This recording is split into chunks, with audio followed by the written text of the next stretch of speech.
오늘 본문 디모데후서는 사도 바울이 로마 감옥에서 자신의 죽음의 순간이 임박했음을 알고 믿음의 아들이자 동역자요 목회자로 후배 목회자이기도 한 디모데에게 말세에 일어날 교회에 대한 세상 사람들의 핍박과 이단의 공격에 대해 경계하기 위하여 쓴 글입니다.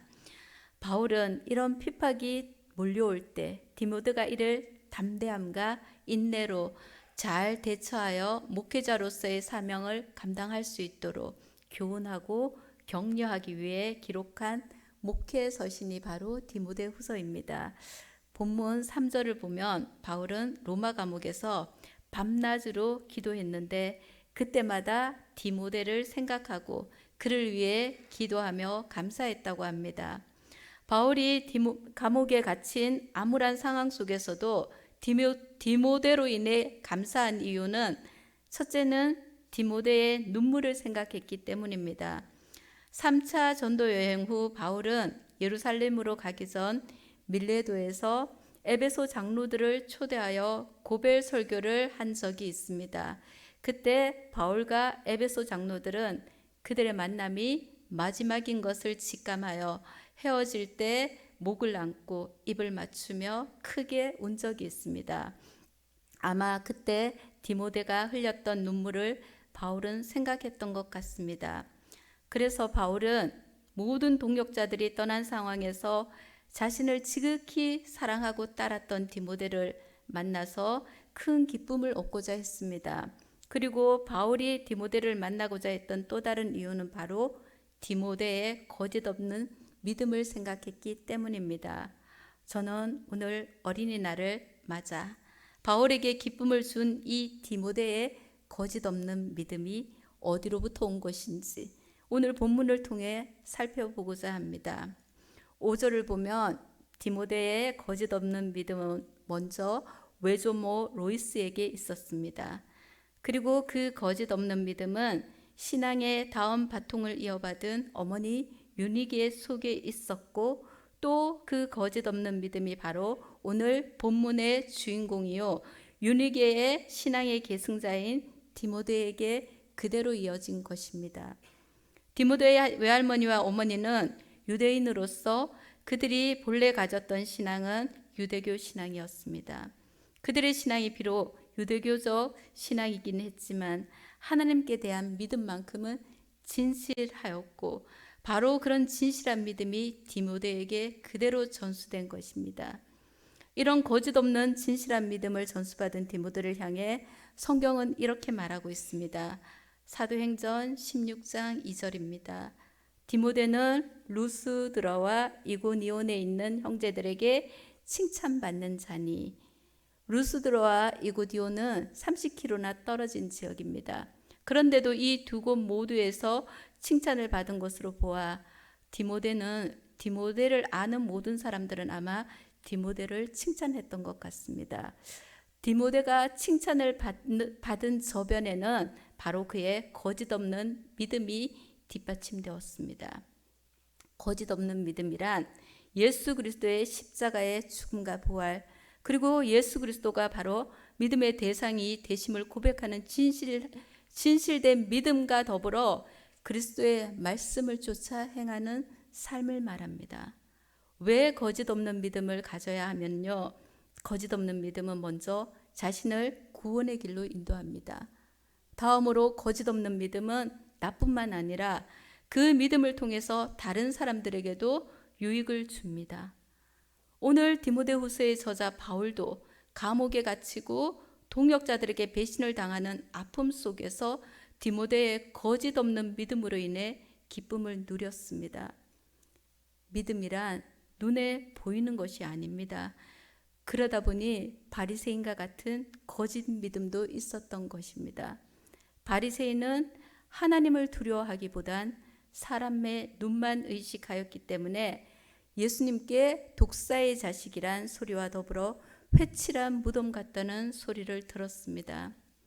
회칠한 무덤은 속은 죽은 송장이 들어있어 악취가 나고 심히 부패했는데 겉만 깔끔하게 단장한 무덤을 비유한 것입니다.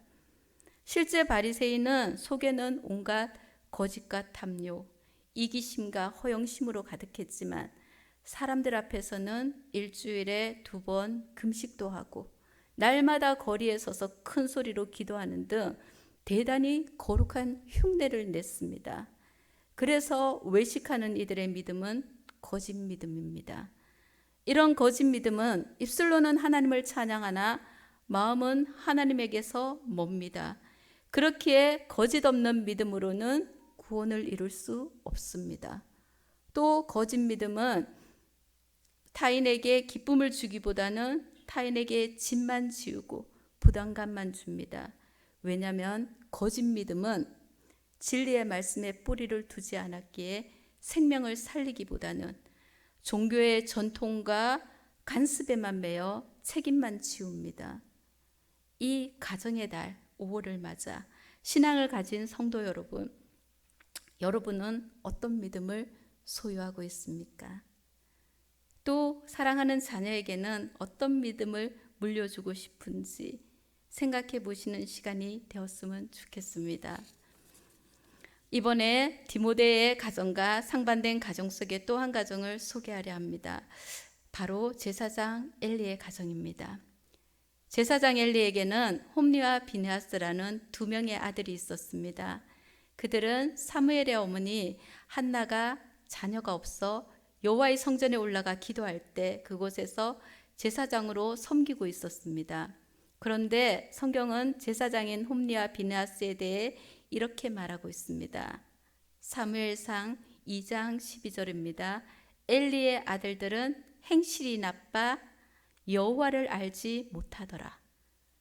누구보다 하나님에 대해 잘 알고 있어야 하고 누구보다 앞장서 하나님을 경외해야 할 제사장이 제사장이란 직책은 가지고 있는데 실상은 여호와 하나님을 알지 못하여 하나님께 드리는 제사를 멸시했고 해막문에서 수종 두는 여인과 동침하는 등 여호와 하나님 앞에서 악을 행합니다. 이유는 바로 아버지 엘리가 자녀들을 양육할 때 하나님보다 자식들을 더 소중히 여겼기 때문입니다. 온 백성을 대표해 하나님을 섬기는 제사장인 아버지가 하나님의 가치보다 자녀들의 가치를 더 소중히 여기는데 어떻게 그 자녀가 하나님을 두려워하겠습니까? 자신들이 하나님보다 더 위에 있고 더 낫다고 생각할 텐데 어떻게 그 속에 하나님을 경외하는 믿음이 들어갈 수 있겠습니까? 그러다 보니 그들은 백성들이 하나님께 드리는 예물과 제물을 발로 밟는 무례함을 저질렀던 것입니다. 성경은 하나님께 드리는 제사를 멸시한 아들들의 죄악을 방관한 엘리의 잘못을 분명하게 지적하고 책망하면서 심판을 선언합니다. 그 심판은 바로 가문의 멸망과 제사장직의 박탈입니다. 그리고 이때 하나님께서 하신 유명한 말씀이 바로 나를 존중히 여기는 자를 내가 존중히 여기고 나를 멸시하는 자를 내가 경멸히 여기리라는 말씀입니다. 여러분은 여러분의 자녀를 어떻게 양육하고 있습니까? 디모데의 가정처럼 하나님은 오직 유일한 하나님이시니 너는 마음과 뜻과 힘을 다하여 주 너의 하나님을 사랑하는 말씀에 순종하면서 또 그 자녀들에게 그 말씀을 길을 갈 때에든지 누워있을 때에든지 앉았을 때에든지 일어설 때에든지 부지런히 가르치고 있습니까? 아니면 엘리의 가정처럼 자녀들을 하나님보다 우선시하지는 않습니까? 하나님의 예배를 방해해도 아직 어린데 뭐 크면 가르쳐야지 하고 방관하고 있지는 않습니까? 6.25가 막 끝난 직후 전라남도 광양군 진산면에 8남매를 둔 부부가 있었습니다. 이 부부는 확고한 신념 하나가 있었습니다. 이 부부에게 있는 신념은 바로 하나님을 믿는 백성은 기도로 하루를 시작해야 한다는 것이었습니다. 그래서 이 부부는 매일 새벽 자녀들을 깨워 가정예배를 드렸다고 합니다. 그리고 또 그들은 교회에 가서 새벽 기도도 드렸다고 합니다. 그들의 기도 내용은 한결같이 자녀들이 믿음으로 자라고 장로와 권사로 하나님의 교회를 섬기게 해달라는 것이었습니다. 그러던 어느 추운 겨울날 새벽 기도를 드리기 위해 집을 나섰던 부모는 물에 흠뻑 젖어 되돌아왔습니다. 빙판길에 미끄러져 강물에 빠졌던 것입니다. 옷에 고드름이 맺힐 정도로 추운 날씨였지만 이들은 몸도 녹이지 않고 집에 돌아와서 옷만 갈아입은 채 다시 교회로 가서 예배를 드렸다고 합니다. 자녀들의 눈에 이런 부모의 모습이 어떻게 비쳤을까요? 예배 중심의 부모의 모습은 자녀들의 가슴에 깊이 각인되었고 그 자녀들은 확고한 신학적 가치관을 가지고 성장하여 성인이 되었습니다. 성인이 된 그들은 각 분야에서 인정받는 사람이 됐으며 부모의 기도 제목대로 모두 장로와 권사로 교회를 섬겼습니다. 특히 이 중 한 사람은 법무부 장관이 됐고 또 한 명은 제14대 15대 국회의원이 되었고 또 한 명은 미션스쿨의 교장 선생님이 되었고 2명은 탄탄한 기업의 회장이 되었다고 합니다. 이 가족 이야기는 바로 노무현 대통령 시절 전 법무부 장관인 김승규 장로와 14대 15대 광양시 국회의원을 지내고 국가조찬 기도회 부회장을 역임한 김명규 장로의 가족 이야기입니다. 이들 8남매는 자신들에게 가장 소중한 것은 부모님으로부터 물려받은 신앙교육이라고 한결같이 말했습니다. 이들의 부모님은 자녀들에게 항상 큰 비전을 갖고 겸손한 마음으로 봉사하는 신앙인이 되어라. 남에게 유익을 주고 선을 베푸는 꿀벌 같은 사람이 되어라. 이웃과 교회와 사회에 덕을 끼쳐라 하고 가르쳤다고 합니다. 이들은 부모님의 기도의 힘으로 자신이 살아왔고 자신들도 기도의 힘으로 살아가고 있다고 말합니다. 그리고 후손들도 그렇게 살기를 바란다고 말했다고 합니다. 여러분은 여러분의 자녀들에게 무엇을 물려주고 싶습니까? 디모데의 어머니 유니게처럼 여호와 경외함에 거짓 없는 신앙을 물려주고 싶습니까? 아니면 제사장 엘리처럼 하나님께 드리는 예배는 어떻게 되든 자녀의 마음에 기쁨을 주는 등 자녀를 먼저 챙기렵니까? 우리는 그 결과를 너무나 잘 알고 있습니다. 거짓 없는 믿음을 전수받은 디모데는 어디를 가든지 모든 사람에게 기쁨을 주고 칭찬받는 사람이 되었고 엘리의 아들들은 그들로 인해 가문이 멸망하는 비참한 최후를 맞이했습니다. 사울을 피해 도망치는 다윗에게 진설병을 주었던 아히멜렉과 놉 땅의 제사장들이 바로 엘리의 후손들입니다. 그들이 사울에 의해 한날 한시에 죽임을 당하고 한 사람 아비아달이 다윗에게 도망하여 목숨을 건졌지만 그 역시 솔로몬이 왕이 되었을 때 아도니아의 반역에 함께한 이유로 제사장직을 박탈당하고 변방 아나도스로 쫓겨나고 말았습니다. 그리고 제사장직의 직분은 사독 가문이 이어받습니다. 반면 거짓 없는 믿음을 전수받은 디모데는 믿음의 동역자요 영적 아버지인 바울에게도 큰 힘이 되었고 바울이 떠난 에베소를 지키며 환난과 핍박 속에서도 믿음의 대를 잘 이어 오늘 우리에게까지 복음이 전달되는데 기여한 믿음의 일꾼으로 남았습니다. 과연 무엇을 물려주었을 때 우리들의 자녀들은 사람다움의 존엄성을 잃지 않고 행복하게 살 수 있을까요? 현대인들은 인간다움을 잃지 않기 위해서 물질이 있어야 한다고 생각하는 이들이 많습니다.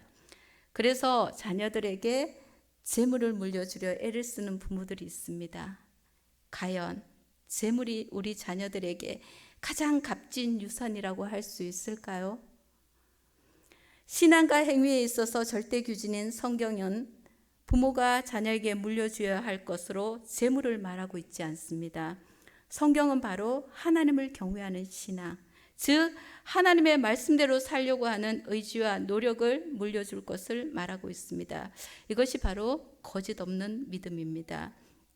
자녀가 복음을 들을 수 있는 환경을 만들고 믿음의 본을 보이고 그 믿음대로 살 수 있도록 안내하는 것이 부모가 자녀에게 물려줘야 할 참 유산이라고 저는 생각합니다. 거짓 없는 믿음 안에 성령의 풍성한 열매가 열립니다. 거짓 없는 믿음 안에 하나님의 의가 나타나고 하나님의 능력이 나타납니다. 여호와 경외함이 빠진 재물의 유산은 자칫 잘못하면 자녀를 망칠 수도 있습니다.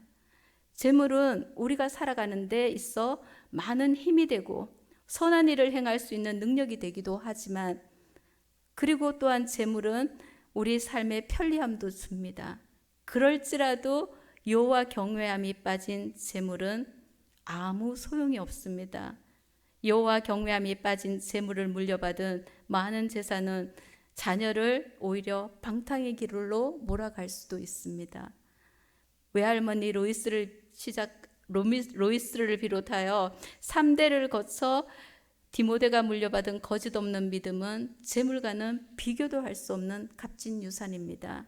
그 유산은 자녀에게 영생을 주고 고난 속에서도 위로와 격려를 주며 삶의 목표를 제시해주고 임마누엘의 복을 누리게 합니다.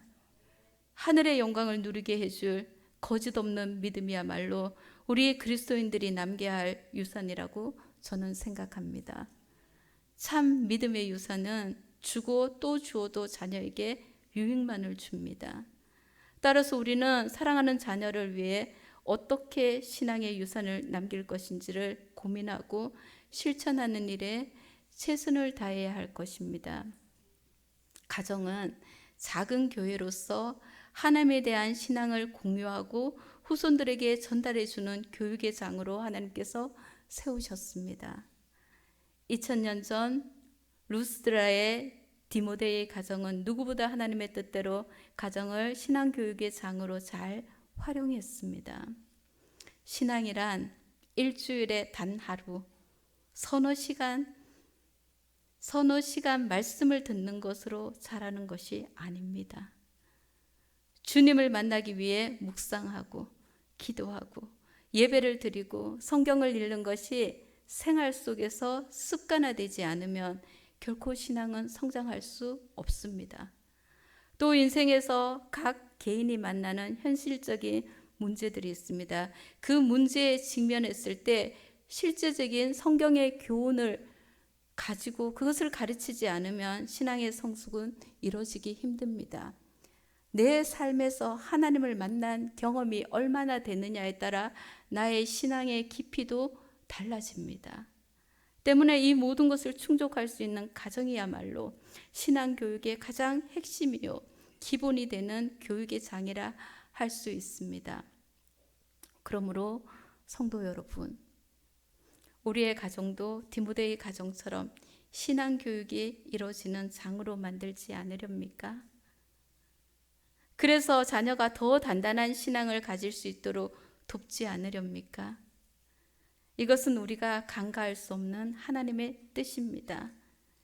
따라서 생활을 함께 공유하는 가정의 특성을 잘 활용해서 화목한 생활 속에서 먼저 서로를 이해하고 자녀가 부모를 신뢰할 수 있는 환경을 만든 후에 자녀들을 바른 신앙의 사람으로 세워가는 저와 여러분이 되길 예수님의 이름으로 소망합니다. 기도하겠습니다.